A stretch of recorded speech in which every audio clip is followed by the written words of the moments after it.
Hello everyone. Isang malungkot na balita po. Nalagasan na naman po tayo ng isang magaling na aktor ng pelikulang Pilipino na walang iba kundi si Mr. Ronaldo Valdez. Siya po ay sinilang noong 1947 at pumanaw po siya kahapon lamang po, December 17, 2023. At kasalukuyan pa po iniimbestigahan ang kanyang tunay na dahilan ng kanyang pagpanaw. Inaalam pa po ng Quezon City Police. At ayon sa balibalita, ito po si Mr. Ronaldo Valdez ay inoperahan ng prostate cancer at siya po ay dumanas ng depression. So, mga kaibigan, nakakapanghinayang po ang kanyang pagpanaw kasi siya po itong magaling at siya po ay nasa pelikulang Pilipino sa loob ng 50 taon, mga kaibigan. At ito nga, gumanap siya ng isang pelikula nila ni Catherine Bernardo na kailan lamang po ay ipinalabas. At ayon po sa mga balibalita, siya ay natagpuan sa kanyang kwarto na wala na pong buhay. So nakakapanghinayang kasi marami pong pelikula ang napanood ko dito sa artistang itong si Mr. Ronaldo Valdez. Napakagaling po niyang gumanap. At alam niyo po, siya po ay ama ng isang batikang artista din po na si Mr. Jano Gibbs. At ang asawa po nito ay si Maria Fee Alagan Gibbs. At meron pa po siyang anak na isang babae, si Melissa Gibbs, mga kaibigan. So, biglaan po ang kanyang pagpanaw dahil ang balibalita nga po ito ay paalis na sana papuntang ibang bansa. At magbabakasyon. Siya po ay naging modelo din po ng Kenny Roger. Ito po siya. Saan siya ay naging commercial model. Kasi kahawig po niya si singer Kenny Roger. Napakagaling po nito. Bata pa po ito. Nasa pelikulang Pilipino na po siya. Gumaganap na ng maraming samot-saring mga pelikula. So, ang dami na po niyang ginanapan. Halos lahat yata nagampanan na niya dito sa pelikulang Pilipino, mga kaibigan. So nakakapanghinayang ang kanyang biglaang pagpanaw. Pero wala tayong magagawa dahil ganun talaga ang buhay. Kailangan tanggapin natin na ganun ang buhay, mga kaibigan. Hindi natin hawak ang ating buhay. Kanya-kanya panahon lamang po. At kaya kinakailangan lagi po tayong maging handa anuman ang mangyari dahil sabi nga ang kamatayan ay biglang dumarating na parang isang magnanakaw nang hindi natin alam. So nakikiramay po kami sa pamilya kay Jano Gibbs, kay Melissa Gibbs at sa kanyang butihing asawa na si Maria Fia Ilagan Gibbs. Tapos pusong pakikiramay po sa kanyang pamilya, sa kanyang biglaang pagpanaw. Ngayong din papalapit ng Kapaskuhan, mga kaibigan, ilang araw na lamang po at Pasko na po ng 2023. So isang malungkot nga na balita sa pamilya. Ganun talaga, so tanggapin na lamang po natin dahil una-una lang kaya lagi tayo dapat handa. So ito po ang kanyang anak, si Mr. Jano Gibbs at si Melissa Gibbs. At sayang po kasi ang galing-galing nito. Ito po nung bata pa siya. Pinunan to sa ibang bansa, mga kaibigan. At alam nyo po, idinirect po siya ni Jano Gibbs, isang anak niya.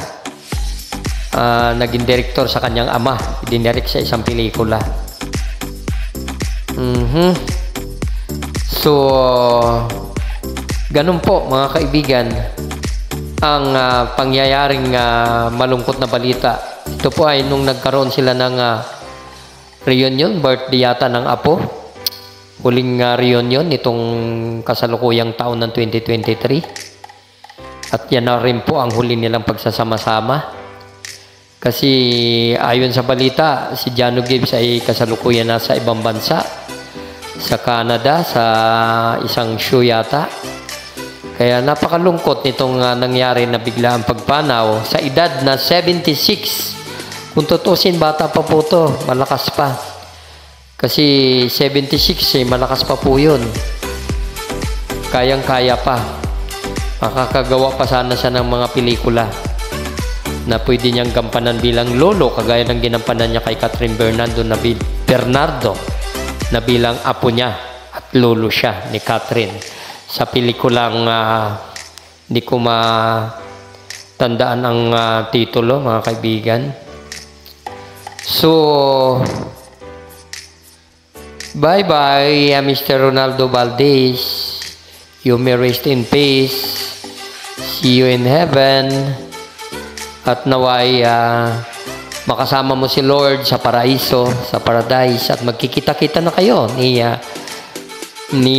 Mr. Fernando Po Jr., Dolphy, yung mga pumanaw, Susan Roses, na mga magkakaibigan kayo nito, mga si Charito Soles, mga kasabayan niya, Amalia Puentes, at marami pang iba, Ricky Belmonte, magkakasabay ito eh.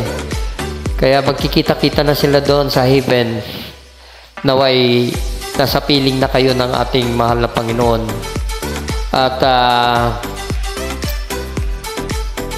naway ang iyong mga naiwan ay matanggap nila ang iyong maagang paglisan. At sa tulong ng ating Amang nasa langit, ganun lang talaga ang buhay.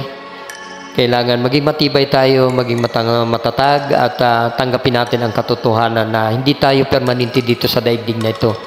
Lahat tayo ay papanaw, lahat tayo ay magpapaalam. Kaya nga, habang tayo nabubuhay, gumawa tayo ng kabutihan sa ating kapwa. Dahil yun ang pinaka-importante, mga kaibigan. Ang gumawa tayo ng mabuting bagay, hindi lamang sa ating sarili, kundi sa ibang tao. Dahil yun ang utos at turo ng ating Panginoon, ang mahalin natin ang ating kapwa, magdamayan, magtulungan. Dahil anumang kayamanan merong ka, baliwala lahat yan. Kailangan busilak, mayaman ang iyong puso dahil sa pagpanaw mo. Dala-dala mo po yan. Napakarami na po ng mayayamang pumanaw at nagpaalam, bata man o matanda. Wala silang nadala na kayamanan ni anuman sa kanilang pinaghirapan. Kaya talagang itinuturo ng Panginoon lagi na mahalin natin ang ating kapwa, isa puso natin ang Panginoon, at magpayaman tayo sa puso at sa paggawa ng mabuti sa ating kapwa. Pag-ibig, pananampalataya, at pag-asa. So muli, paalam Mr. Ronaldo Valdez na isinilang noong 1947 at pumanaw kahapon lamang po, December 17, 2023. Muli ang aming pakikiramay sa pamilya ng mga Gibbs. May you rest in peace, and may you be with our Lord, our Father in heaven, in paradise. Bye-bye everyone. Thank you for watching. Ingat-ingat and advance Merry Christmas. At keep safe everyone. Happy New Year in advance. Bye-bye. Bye-bye mga Samarinyo. Kumusta kayo mo dida sa Bisaya, Eastern, Western, Northern Samar? Naway maging masaya ang Pasko nating mga waray nun. Bye-bye!